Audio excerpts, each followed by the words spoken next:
ശ്രീനഗറിൽ മൃതദേഹങ്ങളെല്ലാം എത്തിച്ചു കഴിഞ്ഞു. ഇവർക്കൊപ്പം ഉണ്ടായിരുന്ന ബന്ധുക്കളെയും ശ്രീനഗറിൽ. ഇപ്പോൾ അമിത്ഷാ ആഭ്യന്തരമന്ത്രി ഈ സ്ഥലത്തേക്ക് എത്തുകയാണ് എന്നാണ് മനസ്സിലാകുന്നത്.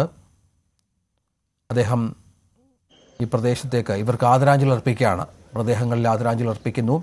27 മൃതദേഹങ്ങളാണുള്ളത്. നമുക്ക് ദൃശ്യങ്ങളിൽ വൈകാരികമായ ആ നിമിഷങ്ങൾ കാണാം.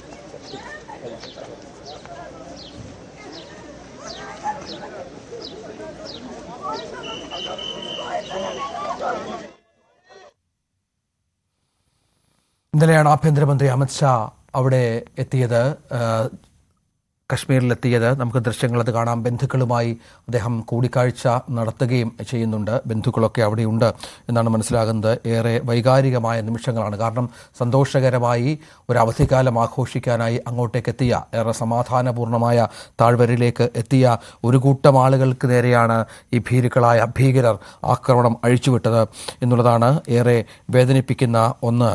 പകരം വീട്ടും എന്ന കാര്യത്തിൽ സംശയമില്ല. ആ പകരം വീട്ടാനുള്ള നീക്കങ്ങൾ, നടപടികൾ ഏതാനും നിമിഷങ്ങൾക്കകം ആരംഭിക്കുകയും ചെയ്യും. നേരത്തെ നമ്മളോട് ഷപ്ന എന്ന അവിടെ മലയാളിയാണെങ്കിലും അവിടെ സ്ഥിരമായി എത്താറുള്ള ഷപ്ന പറഞ്ഞ പ്രധാനപ്പെട്ട കാര്യമെന്ന് പറയുന്നത്, ഏറെ അവിടുത്തെ ജനങ്ങളൊക്കെ സമാധാനം ആഗ്രഹിക്കുന്നവരാണ്. ഭൂരിഭാഗം ആളുകളും ഈ കൃഷി കൊണ്ടും അവിടുത്തെ വിനോദസഞ്ചാരം കൊണ്ടുമൊക്കെ സാധാരണ ജീവിതം നയിക്കുന്നവർ, അവർ അതുകൊണ്ട് അവരുടെ ജീവനോപാധി കണ്ടെത്തുന്നവർ. അവർക്കിടയിൽ 1, 2, 3 ആളുകൾ, ഒരു വീട്ടിൽ ചിലപ്പോൾ 1, 2 വീടുകളിലൊക്കെ ഇത്തരം ചിന്താഗതിയുള്ള ആളുകൾ ഉണ്ടാകും. അവരുടെ ഭാഗത്തുനിന്നുള്ള സഹായമില്ലാതെ ഒരു കാരണവശാലും ഇത്തരം സംഭവങ്ങൾ ആവർത്തിക്കില്ല. പുറത്തെങ്ങും പോകേണ്ട, പുറത്തുനിന്ന് അതിർത്തി കടന്നു വരുന്നവരാരുമല്ല. അവിടെയുള്ള ചില ആളുകളൊക്കെ തന്നെ, ഇവിടെയുള്ള ആളുകളൊക്കെ തന്നെ അവരെ കണ്ടെത്താൻ വളരെ എളുപ്പമാണ് നമ്മുടെ സംവിധാനങ്ങൾക്ക്. അതിനുള്ള ശ്രമങ്ങൾ എത്രയും വേഗം പൂർത്തീകരിക്കും എന്നും വളരെ വ്യക്തമാക്കുന്നുണ്ട് അതുമായി ബന്ധപ്പെട്ട് ഉള്ള ആളുകൾ. അത് ഏറെ നിർണായകമായ ഒരു കാര്യം തന്നെയാണ്. നമുക്കറിയാം, കൊച്ചി സ്വദേശിയായ ഒരു മലയാളിയും, രാമേന്ദ്രൻ എന്ന മലയാളിയും മരിച്ചു. അദ്ദേഹത്തിൻ്റെ ഭൗതിക ശരീരം വൈകുന്നേരം 7:00 കൊച്ചിയിലേക്ക് എത്തിക്കാനുള്ള ശ്രമങ്ങൾ ഇപ്പോൾ പുരോഗമിക്കുകയാണ് എന്നുള്ള വിവരം കൂടിയുണ്ട്. നമുക്ക് നേരത്തെ പറഞ്ഞതുപോലെ അമിത്ഷാ പഹൽഗാമിലേക്ക് അല്പസമയത്തിനകം എത്തും. ഇപ്പോൾ അദ്ദേഹം ഉള്ളത് അവിടെ ഭൗതിക ശരീരങ്ങൾക്ക്, മൃതദേഹങ്ങൾക്ക് അന്ത്യാഞ്ജലി അർപ്പിക്കുന്ന ചടങ്ങിലാണ്. അവിടെ അദ്ദേഹം റീത്ത് വെച്ചു. അതിനുശേഷം ബന്ധുക്കളെ കണ്ടു, സംസാരിച്ചു. അവർ ഇദ്ദേഹത്തോട് പൊട്ടിക്കരഞ്ഞ് കാര്യങ്ങൾ വിശദീകരിച്ചു. കാരണം ഇപ്പോഴും ആ ഒരു ഭീതിയിൽ നിന്ന് മുക്തരായിട്ടില്ല. വളരെ വേഗം സംഭവിക്കുന്നു. തൊട്ട് മുന്നിൽ, കൺമുമ്പിൽ അവരുടെ ഉറ്റവരെയും ഉടയവരെയും വെടിവെച്ച് കൊല്ലുന്ന ഒരു കൂട്ടം നരാധവന്മാർ. ആ ഭീകരാവസ്ഥയിൽ നിന്ന് മോചിതരാകാത്ത ഒരു കൂട്ടം ആളുകൾ. അവർക്ക് സമാധാനം നൽകണം, അവർക്ക് പിന്തുണ നൽകണം. അതിനുള്ള ശ്രമത്തിലാണ് നമ്മുടെ സർക്കാർ സംവിധാനങ്ങൾ എന്നാണ് മനസ്സിലാകുന്നത്. ദൃശ്യങ്ങളിലത് കാണാം. അമിത്ഷാ അവിടെ എത്തി ഭൗതിക ശരീരങ്ങളിൽ, മൃതദേഹങ്ങളിൽ അന്ത്യാഞ്ജലി അർപ്പിക്കുന്നു.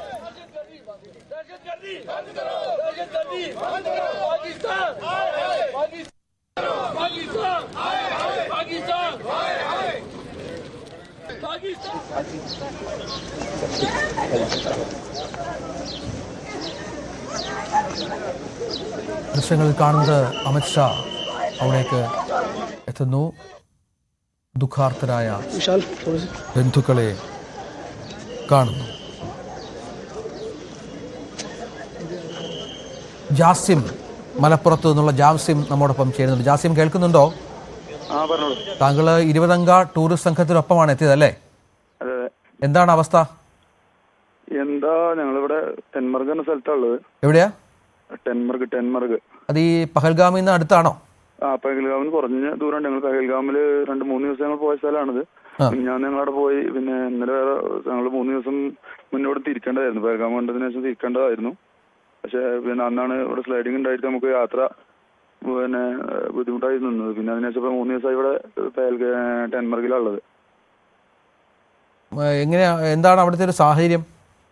ഇവിടെ ഇന്നിപ്പോ ഞങ്ങൾ 2-3 ദിവസമായി ഇവിടുന്ന് നാട്ടിലേക്ക് പോരാൻ വേണ്ടി ശ്രമിക്കുന്നത്, നടന്നിട്ടില്ല. ഇനി പിന്നെ ഇന്ന് രാവിലെ മുഗൾ റോഡ് വഴി പോവാന്ന് പറഞ്ഞ് ചെറുവണ്ടികൾ വിടുന്നുണ്ടെന്ന് പറഞ്ഞ് രാവിലെ പോകാൻ വേണ്ടി വണ്ടി ഏൽപ്പിച്ചിരുന്നു. അപ്പോൾ വണ്ടി വന്ന് ലഗേജ് ഒക്കെ ചെയ്തതിന് ശേഷമാണ് ഇവർ പറഞ്ഞതെന്ന് ബന്ധാണ്, വണ്ടി പോകില്ല എന്ന് പറഞ്ഞിട്ട് വീണ്ടും ഞങ്ങൾ തിരിച്ച് റൂമിൽ തന്നെ ആക്കി. ഇപ്പൊ നിലവിൽ വഴി ടൺമർക്ക് നമ്മൾ ഹോം സ്റ്റേയിലാണുള്ളത്, ഇവിടെ തന്നെ ഉള്ളത്. പിന്നെ ഞങ്ങള് കുട്ടികളും ഒക്കെ അടക്കം ഏകദേശം ഒരു 27 ഉള്ള സംഘമാണ്.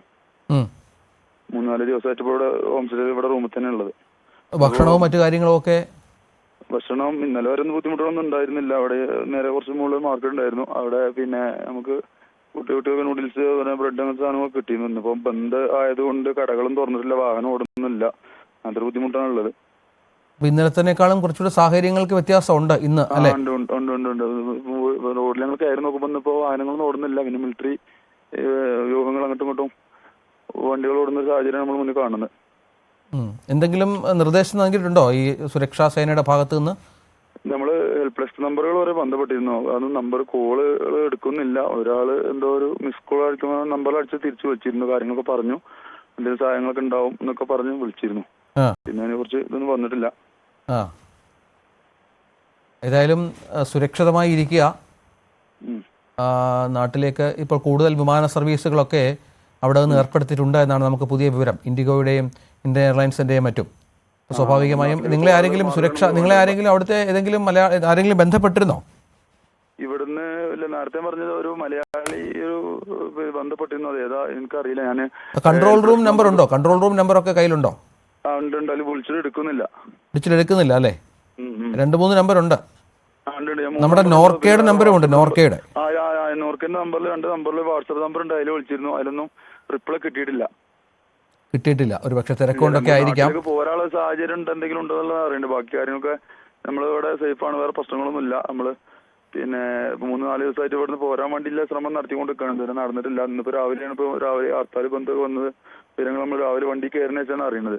അപ്പൊ വണ്ടിക്കാരന് പിന്നെ നമ്മള് തിരിച്ചിവിടെ തന്നെ റൂമിൽ തന്നെ ആണ് ഇപ്പോൾ ഉള്ളത്. തിരിച്ചാക്കി. നിങ്ങളുടെ ഫ്ലൈറ്റ് ഒക്കെ എപ്പോഴായിരുന്നു?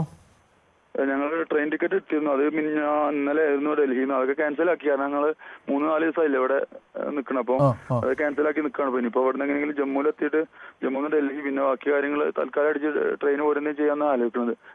ഫ്ലൈറ്റ് മാർഗം ആലോചിച്ചപ്പോൾ ടിക്കറ്റും കാര്യങ്ങളൊക്കെ ഭയങ്കര 5-6 ഇരട്ടി പൈസ ആയും ചെയ്തു. ഫ്ലൈറ്റ് ടിക്കറ്റ് കിട്ടാത്ത സാഹചര്യമൊക്കെ ഉള്ളത്. നിങ്ങൾ എന്തായാലും ഈ പറഞ്ഞ നമ്പറുകളിലൊന്ന് ബന്ധപ്പെട്ടുകൊണ്ടിരിക്കുക. ഞങ്ങളും ശ്രമിക്കാം. താങ്കൾക്ക് എന്തെങ്കിലും പ്രശ്നം ഉണ്ടെങ്കിൽ ഞങ്ങളെ ഒന്ന് വിളിക്കുക കേട്ടോ. മലപ്പുറത്തു നിന്നുള്ള ജാസിമാണ് ചേർന്നത്. ജാസിമ അവിടെ 20 അംഗ സംഘമാണ്. ജാസിമ ആ സംഘത്തിനൊപ്പമുണ്ട്.